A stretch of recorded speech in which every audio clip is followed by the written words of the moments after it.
আরশে আজিমের মালিকের কাছে সেজদায় পড়ে চোখের পানি ফেলে যদি স্বীকার করেন, ও মালিক নামাজ পড়ি নাই, বড় জুলুম করেছি, কাবিরা গুনাহ করেছি, ও মালিক হারাম জিনিস দেখে ফেলেছি, খারাপ জিনিস শুনে ফেলেছি, পাপ করেছি, অপরাধ করেছি মালিক, জাহান্নামের যে বিবরণ হাদিসে আসছে এটা সহ্য করার ক্ষমতা আমার নাই, আপনি আমাকে মাফ করে দেন। এইভাবে যদি আল্লাহর কাছে একটু চোখের পানি ফেলে দোয়া করেন, একটু দোয়া করে দেখেন, আল্লাহর শপথ করে বলছি আপনার জীবনে সবচেয়ে আনন্দের মুহূর্ত হবে তখন যেদিন এরকম দোয়া করতে পেরেছেন, চোখের পানি ফেলতে ফেলেছেন।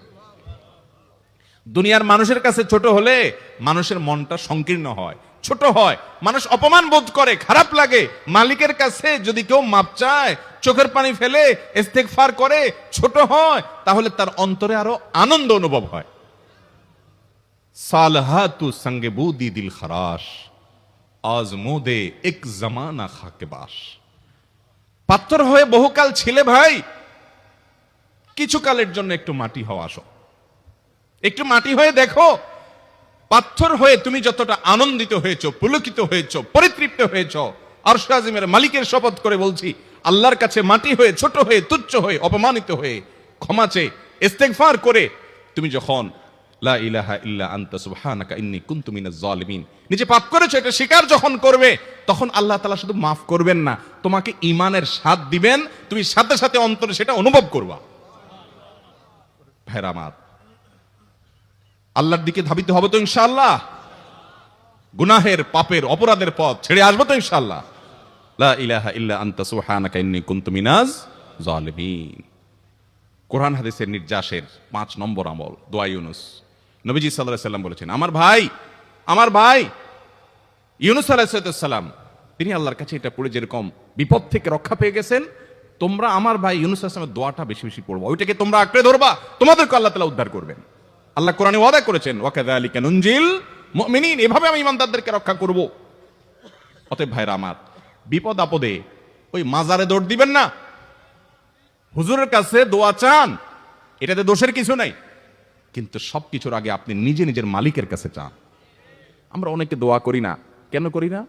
আমরা মনে করি যাই রে, আমি এত গুনাহগার মানুষ, আমার দোয়া কবুল হবে, এই জন্য হুজুরের কাছেই শুধু যায়, যে হুজুর যদি কিছু বলে দেয়। আল্লাহর কাছে ডাইরেক্ট চাইলে যে পাওয়া যাবে, এটা অনেক মুসলমান বিশ্বাস করে না, ভালো করে জানে না। ভাইরা আমার, আল্লাহ কোরআনে বলেছেন, উদউনি আস্তাজিব লাকুম, তোমরা আমার কাছে দোয়া করো, আমি কবুল করব। ওয়াদা করেছেন আল্লাহ তাআলা। আমার রব কি ওয়াদার খেলাফ করে? আমাদের রব ওয়াদার খেলাফ করে?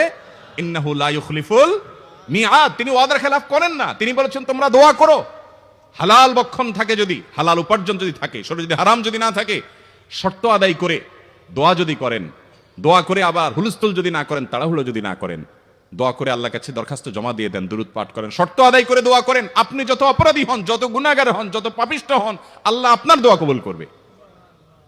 আচ্ছা ভাই, আমরা যত খারাপ হই, আপনি নামাজ পড়েন না, আপনি ফিল্ম দেখেন, আপনি হারাম জিনিস দেখেন, আপনি অনেক খারাপ কাজ করেন, গালিগালাজ করেন, মানুষের হক মারেন, যত খারাপ আপনি হন, আপনি ইবলিসের চেয়ে বেশি খারাপ হতে পারবেন?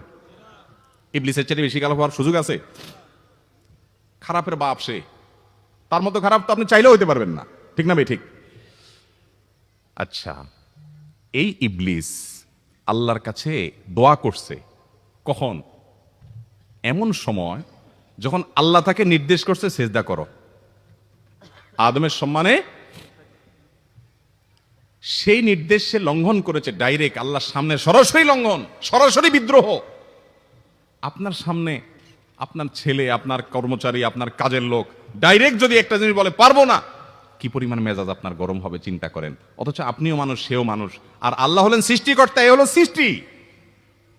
সে যুক্তি দেখায়, খালাকতানি মিন নার ওয়া খালাকতাহু মিন তিন, আমারে আগুন থেকে তৈরি করছেন, তাই মাটি থেকে তৈরি করছেন, আমি কেন তারে সিজদা করব? তর্ক যুক্তি হাজির করে আল্লাহর নির্দেশকে আল্লাহর সামনে লঙ্ঘন করেছে। কত ডেঞ্জারাস সিচুয়েশন বুঝেন, কি পরিমাণ রাগ আল্লাহ রাব্বুল আলামিন হওয়ার কথা। তার তো গুণবাচক নাম শুধু রহমান রহিম না, তার গুণবাচক নাম আছে কি? কাহার, জব্বার।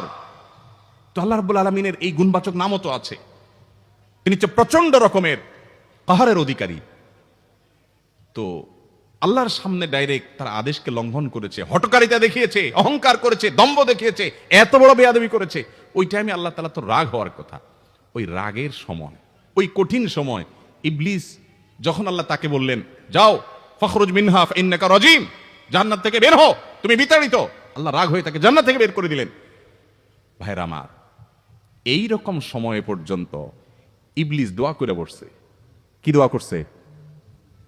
রব্বি আনজিরনি ইলা ইয়াউমি ইউবআসুন, আল্লাহ আমাকে সুযোগ দেন, কিয়ামত পর্যন্ত হায়াতটা দেন আমারে, দোয়া করে বসছে। কিন্তু আল্লাহ তাআলা কি করছেন? আল্লাহ বলছেন, তো বড় সাহস তোর, বেটা মাত্র সিজদা করতে বলছেন, করলি না, কমবখত, আবার দোয়া করস। আল্লাহ সেটা বলেন নাই। আল্লাহ কি করছেন? ইন্নাকা মিনাল মুনজারিন, যাও তোমাকে সুযোগ দেওয়া হলো। সুবহানাল্লাহ। ইবলিস যদি আল্লাহর রাগ হওয়ার মতো সময়ে, ক্রোধ হওয়ার মতো সময়ে আল্লাহর সামনে আল্লাহর সরাসরি অবাধ্য হয়ে আল্লাহ তাকে বের করে দিচ্ছেন বিতাড়িত শয়তানকে, ওই টাইমে যদি দোয়া করার পর ইবলিসের দোয়া কবুল হয়, ও মুসলমান, আপনি আল্লাহর গোলাম হিসেবে নিজেকে স্বীকার করেন, আপনি যত পাপিষ্ঠ হন না কেন, আপনার দোয়া কেন কবুল হবে না? আল্লাহর কাছে দোয়া করবো না ইনশাআল্লাহ? ইবলিসই আমাদেরকে বুঝায়, ফুসলায়, তুই কোন মুখে দোয়া করবি আল্লাহর কাছে? তোর নামাজের ঠিক নাই, তোর ইবাদতের ঠিক নাই, এত আকাম কুকাম করস ফেসবুকে ইউটিউবে, তোর মতো 2 নম্বর একটা মানুষ, কোন মুখে আল্লাহর কাছে দোয়া করবি? থাক, দোয়া করিস না, আমি কেমনে এই মুখ নিয়ে দোয়া করবি? এটা যখন আপনার মনের ভিতরে আসে, তখন বুঝবেন যে মিস্টার ইবলিস অ্যাক্টিভ হয়ে গেছে আপনার শরীরে। কথা কি বুঝাতে পারছি? আল্লাহর কাছে দোয়া করবেন তো ইনশাআল্লাহ? এই 6টা দোয়া জিকিরের 5 নম্বর দোয়া ইউনুস, অর্থ সহকারে বুঝে বুঝে আল্লাহর কাছে চাইবেন এবং দোয়া করবেন।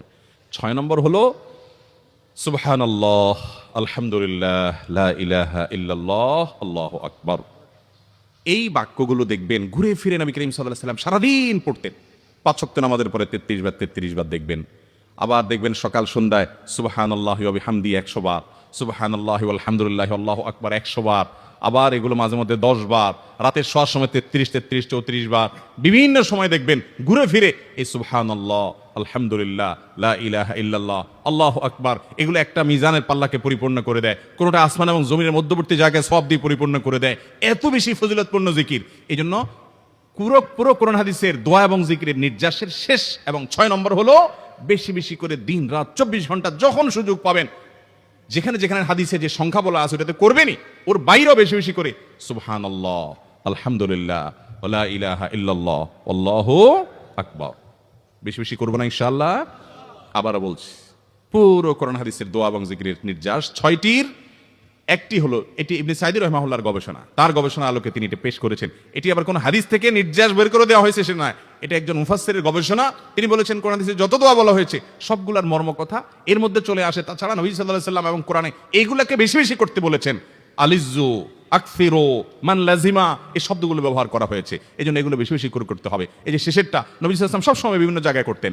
আবারও বলছি, নাম্বার 1 দুরুদ, নাম্বার 2 ইস্তিগফার, নাম্বার 3 ইয়া দাল জালালি ওয়াল ইকরাম, নাম্বার 4 লা হাওলা ওয়ালা কুওয়াতা ইল্লা বিল্লাহ, জান্নাতের ভান্ডার এটা। নাম্বার 5 লা ইলাহা ইল্লা আনতা সুবহানাকা ইন্নী কুনতু মিনাজ জালিমিন, বিপদ না আসলেও স্বাভাবিক অবস্থায় পড়বেন। নাম্বার 6 সুবহানাল্লাহি ওয়াল হামদুলিল্লাহি ওয়া লা ইলাহা ইল্লাল্লাহু আল্লাহু আকবার। নিয়মিত করব তো ইনশাআল্লাহ।